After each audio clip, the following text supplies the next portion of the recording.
Assalamualaikum warahmatullahi wabarakatuh. Alhamdulillahi rabbil alamin. Wabihi nasta'in ala umuri dunya waddin. Wassalatu wassalamu ala asrafil anbiya'i wal mursalin wa ala alihi wa sahbihi ajma'in. Amma ba'd. Belum masuk ke pembahasan inti, mari kita bahas awal pertama kali perayaan tahun baru muncul.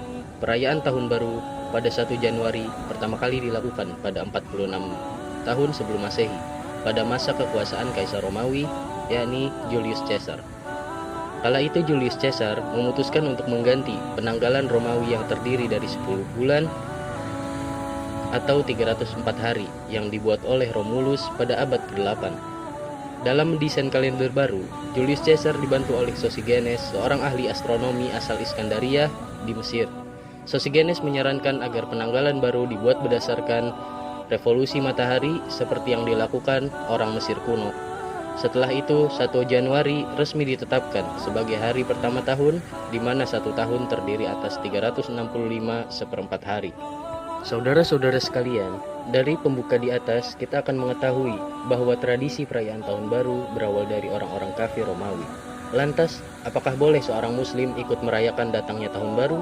Mari kita bahas di video ini. Kalau sudah dibuktikan perayaan itu hanyalah tradisi orang kafir, lalu kita dilarang bertasyabbuh atau meniru tradisi mereka, maka merayakannya pun tak perlu. Berdasarkan hadis dari Ibnu Umar, Nabi SAW bersabda, "Man tasyabbaha biqaumin fahuwa minhum," yang artinya, barang siapa yang menyerupai suatu kaum, maka dia termasuk bagian dari mereka. Hadis riwayat Ahmad dan Abu Dawud. Dan dari Amr bin Su'aib, dari ayahnya, dari kakeknya, Rasulullah SAW bersabda, "Laisa minna man tasyabbaha bighairina." Bukan termasuk golongan kami siapa saja yang menyerupai selain kami. Hadis riwayat Tirmidzi. Dari Abu Hurairah, Nabi SAW bersabda, "La taqumus sa'ah hatta ta'khudha ummati bi akhdhil quruni qablaha, shibran bi shibrin wa dhira'an bi dhira'in." Faqila ya Rasulullah, kafarisa warrum? Faqala, "Wa manin nasu illa ulaik." Yang artinya, kiamat tidak akan terjadi hingga umatku mengikuti jalan generasi sebelumnya, sejengkal demi sejengkal, sahasta demi sahasta. Lalu ada yang menanyakan pada Rasulullah, apakah mereka itu mengikuti orang Persia dan Romawi? Beliau menjawab, selain mereka, lantas siapa lagi? Hadis riwayat Bukhari. Dalam menyambut pergantian tahun baru, banyak masyarakat Indonesia menjadikannya ajang berpesta. Perayaan tahun baru menjadi rutinitas dengan sejumlah kegiatan yang marak dilakukan bersama anak, saudara, dan teman-teman. Termasuk diantaranya meramaikan suasana dengan meniup trompet. Tak sedikit dari umat muslim melakukan hal tersebut tanpa mengetahui sebab, akibat, dan juga hukumnya. Tahukah sahabat muslim sekalian bahwa meniup trompet adalah kebiasaan orang Yahudi? Sebagaimana yang dikisahkan ketika ada sahabat mengusulkan meniup trompet sebagai tanda masuknya sholat. Rasulullah SAW bersabda, "Huwa min amril Yahudi." Membunyikan trompet adalah perilaku orang-orang Yahudi. Hadis riwayat Abu Dawud. Salah satu alasannya juga dilarangnya merayakan tahun baru adalah pemborosan. Merayakan tahun baru khususnya dengan acara musik dan pesta kembang api serta acara sejenisnya pastilah membutuhkan dana yang tidak sedikit. Hal ini termasuk bentuk pemborosan yang dibenci oleh Allah Subhanahu wa taala. Orang yang melakukan pemborosan juga merupakan saudara dari syaitan. Allah Ta'ala berfirman, "A'udzu billahi minasy syaithanir rajim. Innal mubadzirina kanu ikhwanasy syayatin wa kana syaitanu lirabbih kafura."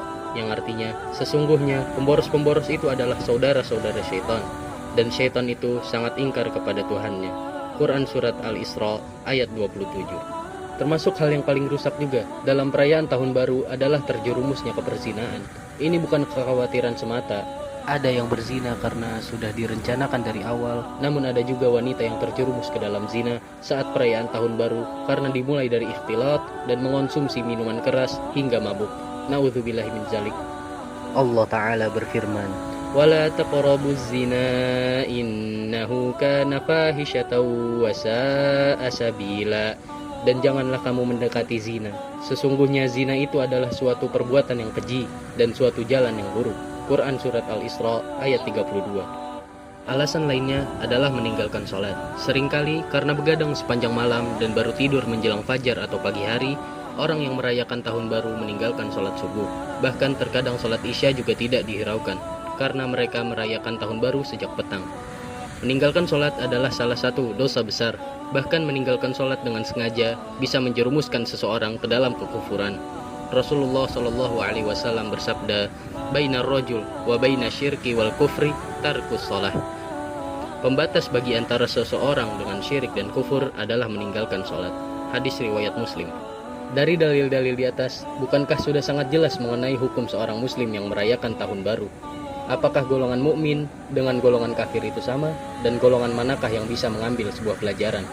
Allah Ta'ala berfirman, "Mathalul fariqaini kal a'ma wal asammi wal basiri was sami' hal yastawiyani mathala afala tadakkarun."